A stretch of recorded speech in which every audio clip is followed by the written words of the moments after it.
유권자들을 이제 어떤 후보자들에 대한 편가르기가 있어요. 저 사람을 뽑아야 되고 저 사람 되도록 내가 뭐 해야 된다라는 것도 있겠지만은 다른 사람은 나하고 적이라는 생각도 갖고 있는 것 같아요. 어찌 보면 선거가 포천 시민을 나누는 것 같아요. 가끔은 선거가 빨리 끝났으면 좋겠다라는 생각도 갖고 있습니다. 명함을 돌리다 보면 안 받는 분도 계세요. 그래서 안 받는다는 얘기는 정보를 이미 차단시켜 놓은 거예요. 나는 A를 좋아하기 때문에 B의 명함이나 B의 어떤 그 정보를 거부하는 것이기 때문에 합리적인 선택이거나 올바른 선택은 아닌 거예요. 아까 말씀드린 것처럼 유권자의 권리나 유권자의 책임 이런 것은 좀 아쉬워요. 물론 더 중요한 것은 후보자의 책임과 후보자의 역할이 훨씬 더 중요한 것은 사실이고요. 그래서 저도 열심히 최선을 다해서 역할을 다 하려고 합니다. 좋은 선거가 되려면 후보자는 좋은 공약을 내세워야 될 것이고 유권자는 합리적 선택을 해야 된다고 생각합니다. 그래서 합리적 선택이라는 것은 포천시의 대표자이기 때문에 포천시를 위해서 더 잘할 수 있는 힘있고 능력 있는 사람을 선택할 거라고 생각합니다. 그 후보자가 저는 더불어민주당에서 공천받은 이원웅이라고 확신합니다. 왜냐하면 더불어민주당은 여권이고 그리고 경기도당에서 다수석을 차지하고 있는 정당이기 때문에 포천시에서 필요한 예산을 충분히 또는 다른 후보자보다 더 많이 확보할 수 있다고 생각합니다. 또 하나는 저 개인적으로는 저는 이제 대학에서 정치학 전공을 했기 때문에 지식적으로나 어떤 그 노력적인 면에서 좀 더 낫다고 생각합니다. 공정한 포천을 만드는 것입니다. 공정한 포천이라는 것은 시민의 생각이 존중되고 그리고 정책에 반영되는 것입니다. 지금까지 의정활동이나 또는 행정활동들을 보게 되면 시민의 의사하고 정책하고는 사이가 어떤 그 간격이 넓다고 생각합니다. 그 중에 얘가 석탄화력발전소인데 석탄화력발전소가 들어오는 과정도 시민들이 몰랐고 진행에 대한 것도 반대하고 있음에도 불구하고 이렇게 지금 거의 완공 단계에 이르지 않았습니까? 해서 제가 뭘 하겠다 이렇게 말씀을 드리는 것보다는 포천에서 공정한 어떤 문화를 만드는 것을 우선으로 하겠습니다. 그러나 아이들의 학업 수준이 전국 평균에 못 미치고 있다는 것이 문제라고 생각합니다.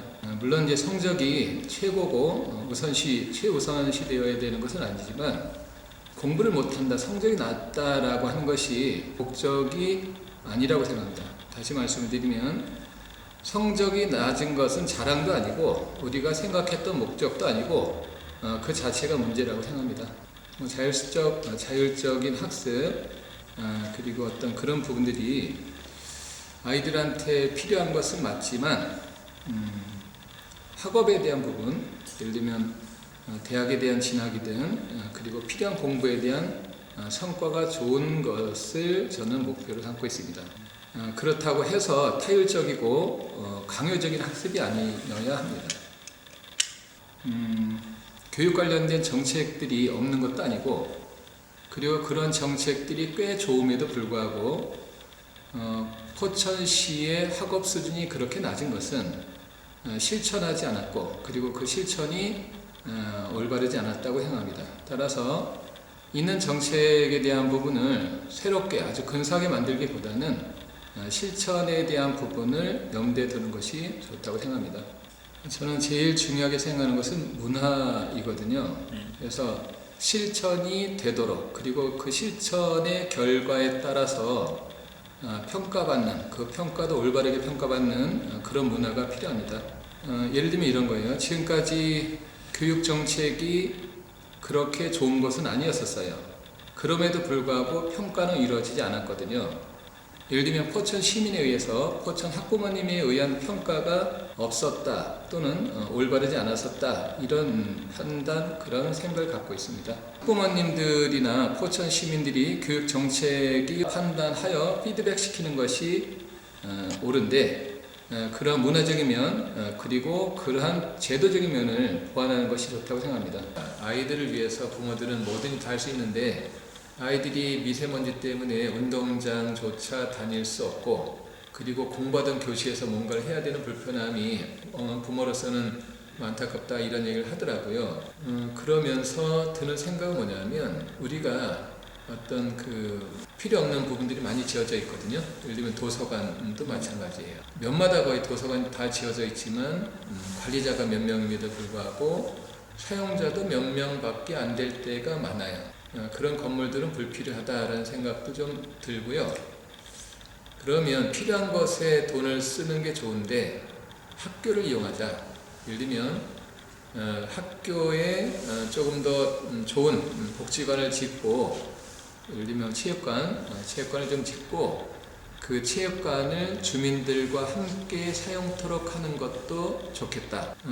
이제 학교를 조금 더 학생들을 위한 공간이긴 해도 인근 주민들이 함께 사용할 수 있도록 하려고 합니다. 사용자를 특정지어서 하기보다는 공간에 대한 사용자를 다양화함으로써 효율적인 투자, 그 다음에 어떤 이용의 만족도를 높이는 것이 필요하다고 생각합니다. 따라서 아까 말씀하신 것처럼 학교가 아니어도 도서관에 대한 이용을 다원화시키는 건 어떠냐? 그러면 저는 찬성이에요. 왜냐하면 학교를 이용하려고 하는 목적이 효율적이고 이용자 수를 늘리고 만족도를 높이려고 하는 목적이었었거든요. 그래서 그런 부분에 있어서는 공감합니다.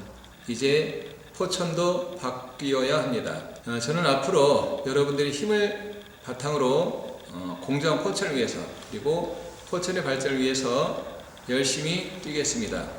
이번 지방선거에서 여러분들의 참여가 포천을 바꾸는데 큰 힘이 될 것입니다. 지방선거날 꼭 투표해 주시길 바랍니다. 감사합니다.